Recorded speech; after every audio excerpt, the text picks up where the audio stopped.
नमस्ते। एक बार फिर आप लोगों को तहे दिल से। और आज बुधवार है और हम लोग आज जो पढ़ेंगे मध्यकालीन भारत का इतिहास। तो सबसे पहले मध्यकालीन भारत के इतिहास में आज हम लोग देखेंगे कि कैसे हम लोग क्वेश्चन पे बात करेंगे और कैसे कैसे क्वेश्चन आता है। तो सबसे पहले मध्यकालीन भारत के इतिहास में हम लोग दिल्ली सल्तनत, ध्यान रखेंगे, हम लोग दिल्ली सल्तनत देखेंगे कि दिल्ली सल्तनत में क्वेश्चन कैसे पूछेगा। तो दिल्ली सल्तनत जैसे ही हम बोलेंगे, ध्यान रखिएगा कि आपके माइंड में सेट हो जाता है सीधे गुलाम वंश, खिलजी वंश, तुगलक वंश, सैयद वंश और लोधी वंश। यानी दिल्ली सल्तनत का अगर हम देखेंगे तो 1206 से लेकर 1526। अब इस 1206 से 1526 में कई अलग अलग तरीके से शासकों ने अपने वंश के रूप में शासन किए। यानी वंश के एक और वंश के रूप में उन्होंने, जैसे गुलाम वंश, तो गुलाम वंश में कुतुबुद्दीन ऐबक हो गए, इल्तुतमिश हो गया, रजिया सुल्तान, बलबन, ये लोग यानी मुख्य रूप से। फिर अगर तुगलक देखेंगे तो गयासुद्दीन तुगलक, मोहम्मद बिन तुगलक, फिरोज शाह तुगलक। लोधी में देखेंगे तो उसी तरह बहादुर लोधी, सिकंदर लोधी। तो ये कहीं ना कहीं, ठीक है, इब्राहिम लोधी। तो ये एक जो शासक जो हुए, अलग अलग तरीकों से इन लोगों ने शासन किया। तो सबसे पहले हमने देखा कि मध्यकालीन भारत का इतिहास, अगर इसको हम लोग देखा जाए कि मध्यकालीन भारत के इतिहास की अवधि क्या है, तो इसकी सबसे पहले अवधि जो आप अगर शताब्दी में देखेंगे तो ये 12वीं या 13वीं आप कर सकते हैं। 13वीं शताब्दी से लेकर 18वीं शताब्दी तक, याद रखिएगा 18वीं शताब्दी तक। तो 13वीं शताब्दी से 18वीं शताब्दी तक रहा। अब इसमें 13वीं शताब्दी से 18वीं शताब्दी तक, लेकिन पूर्व मध्यकाल, याद रखिएगा, लोग कभी कभी 8वीं से 18वीं दे देता है, तो भाई उनके ऊपर निर्भर करता है। हम 8 से 12 तक को पूर्व मध्यकाल के रूप में हम आप लोगों को पढ़ाएंगे, याद रखिएगा, पूर्व मध्यकाल के रूप में पढ़ाएंगे। तो यहाँ इस चीज को ध्यान रखना है। अब इस दिल्ली सल्तनत में जो शासन जो किए, उनमें सबसे पहले गुलाम वंश को, ध्यान रखिएगा, दास वंश और ममलूक वंश भी कहा गया। उसको नाम विस्तार से नहीं जा रहे हैं। आप देखेंगे कि ये गुलाम वंश, दूसरा जो है खिलजी वंश। अब इसमें आपकी काल अवधि पूछ लेगा। खिलजी वंश दूसरे स्थान पे। तीसरे में कौन? तुगलक वंश। तीसरा में कौन? तो तुगलक वंश। चौथा में सैयद वंश और सबसे अंत में लोधी वंश। यानी अब आपसे यहाँ पे क्वेश्चन पूछेगा कि दिल्ली सल्तनत में वंश का क्रम दे। तो वंश का क्रम आपको ऐसे देना है कि सबसे पहले गुलाम वंश, उसके बाद खिलजी वंश, फिर तुगलक, सैयद और फिर लोधी। उसके बाद अगर आपसे क्वेश्चन पूछा जा सकता है कि दिल्ली सल्तनत में अंतिम रूप से शासन करने वाला वंश कौन? तो दिल्ली सल्तनत में अंतिम रूप से शासन करने वाला जो वंश है वो है लोधी वंश, याद रखिएगा। सबसे पहले गुलाम वंश।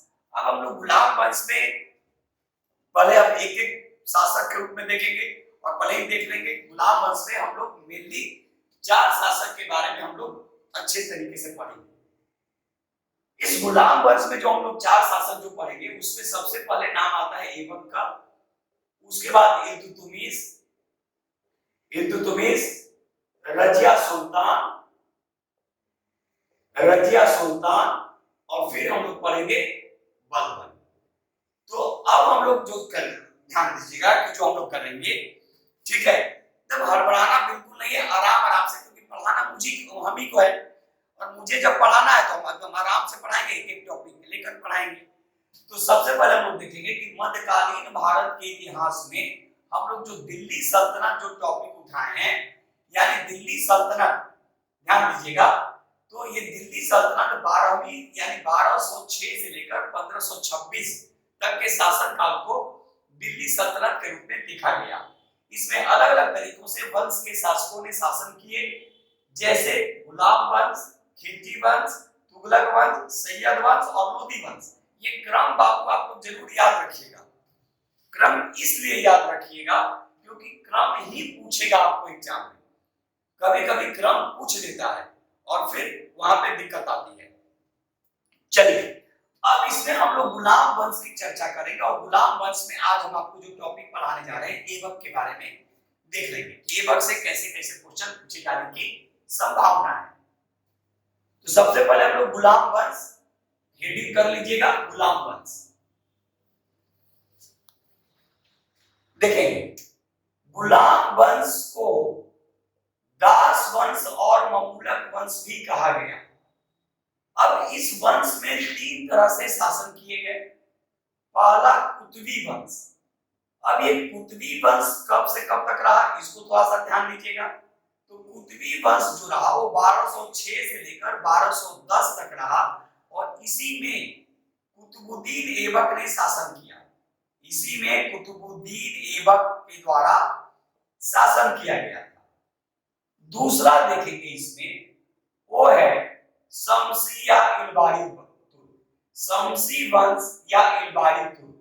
तो शमसी वंश इसमें ध्यान दीजिएगा कि अब यहां से इल्तुतमिश शुरू होता है तो 1211 से ये 1265 तक इसकी अवधि मानी गई शमसी वंश का।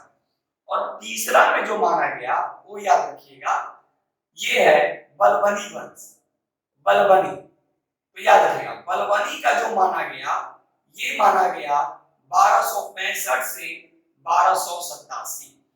यानी कहने का मतलब है कि हम लोग जो देखें, जब फिर से एक बार रिपीट कर रहे हैं, हड़बड़ाना बिल्कुल नहीं है।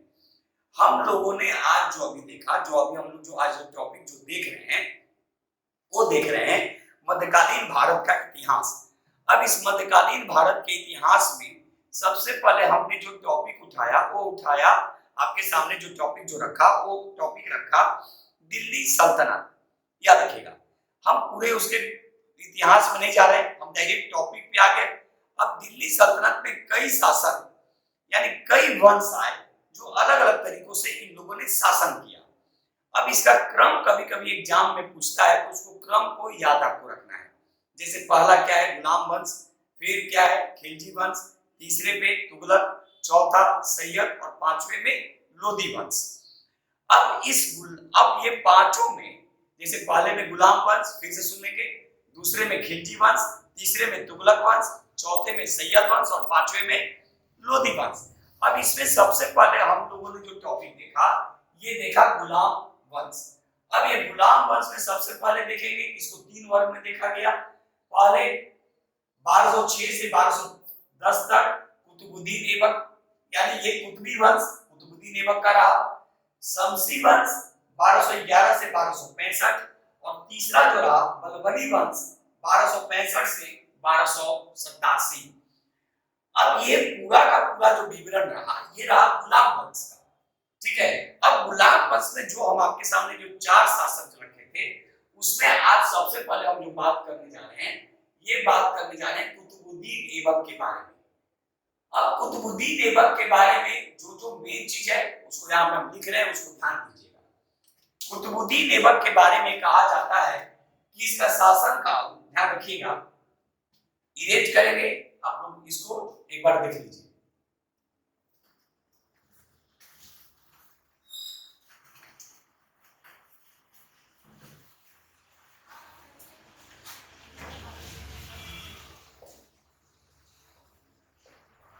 कुतुबुद्दीन ऐबक के बारे में ध्यान दीजिएगा कि कुतुबुद्दीन ऐबक का शासन काल जो रहा ये रहा 1206 से 1210।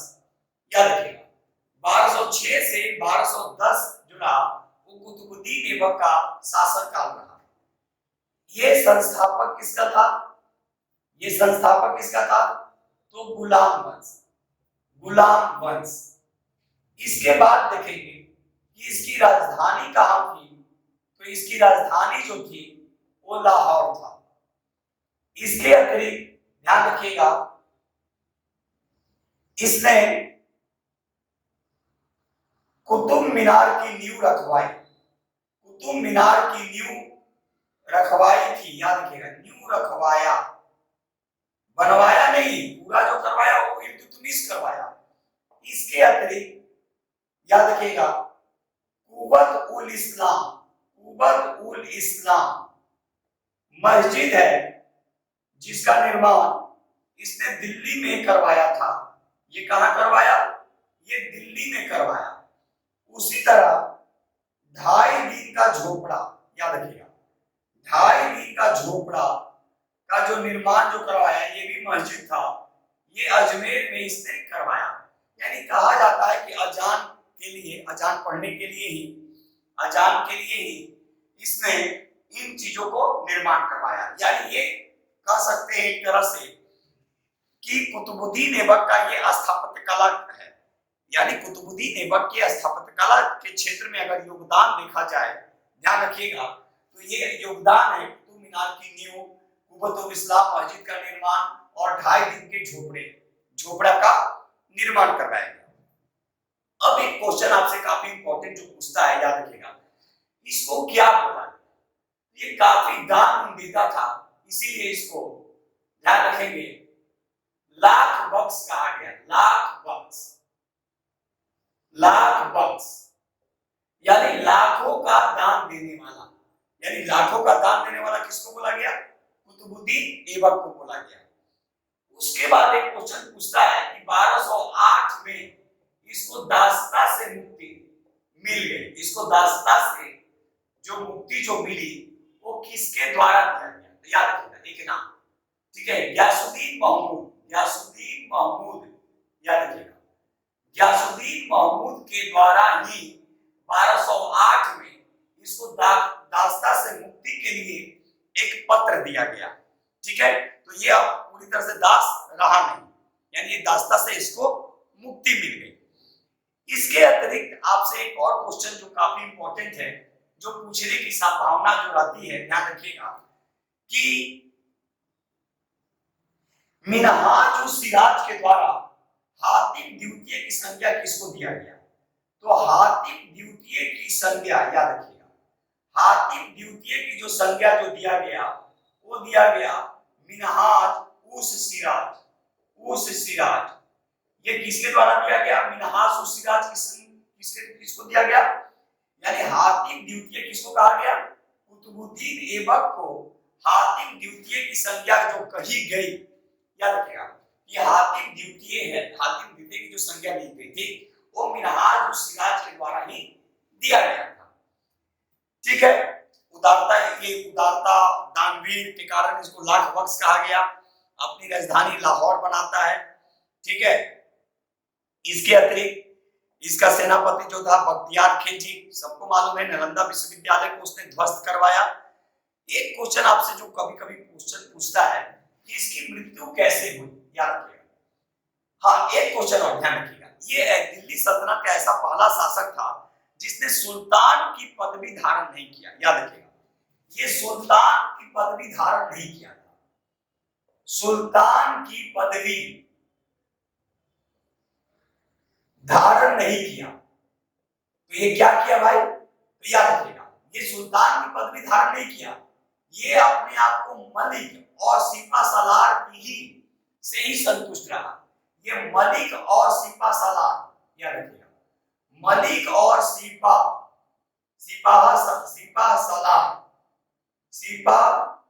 सालार से ही अपने आप को संतुष्ट रखा।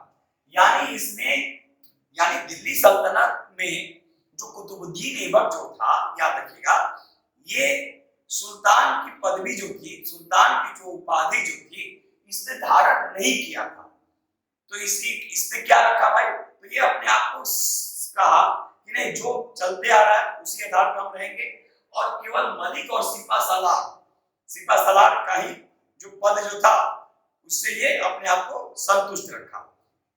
अब जब मृत्यु की बात आती है, इसकी मृत्यु कैसे हुई, तो ध्यान रखिएगा कि 1210 में चौगान खेलते समय, याद रखिएगा, चौगान एक खेल है जो घोड़े पर खेला जाता है।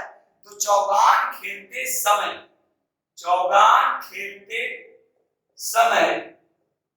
घोड़े पर से गिरकर मृत्यु हो जाती है। और आज के डेट में चौगान क्या है? तो आज के डेट में चौगान जो बोला जाता है, ध्यान रखिएगा, ठीक है, आज के डेट में चौगान जो बोलते हैं वो पोलो को बोला जाता है।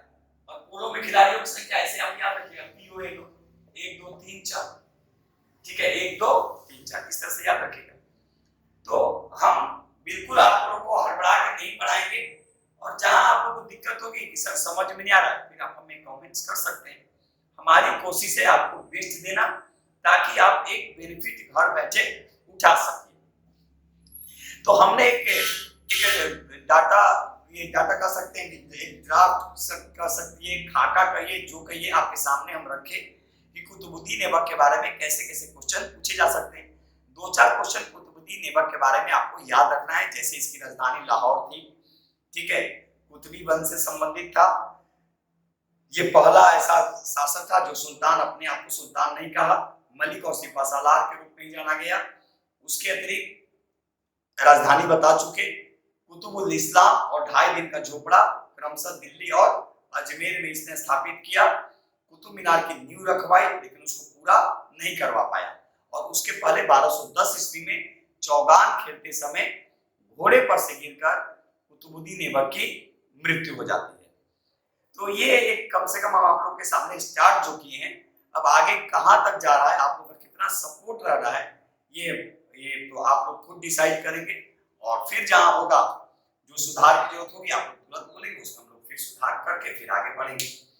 चलिए, तो देखिए वीडियो, शेयर कीजिए, सब्सक्राइबर को थोड़ा सा बढ़वाइए, और लाइक कीजिए, और कमेंट जरूर करेंगे, ताकि कुछ मेरे अंदर भी एक एनर्जी हो और सीखने की जो लालसा है। हम हमेशा बार बार बोलते हैं कि हम भी हर दिन कुछ ना कुछ नया सीखते हैं कि हमें इस तरह से पढ़ाना है, या फिर उसमें क्या और सुधार की जरूरत है, कैसे सुधार की जरूरत है। हम खुद अपनी वीडियो कई बार देखते हैं कि नहीं, उसमें और कैसे सुधार की जरूरत है, ठीक है। तो इसलिए कि हम चाहते हैं कि नहीं, कहीं ना कहीं आपको एक बेस्ट से बेस्ट दिया जाए, बेहतरीन दिया जाए, बेहतर नहीं बेहतरीन दिया जाए।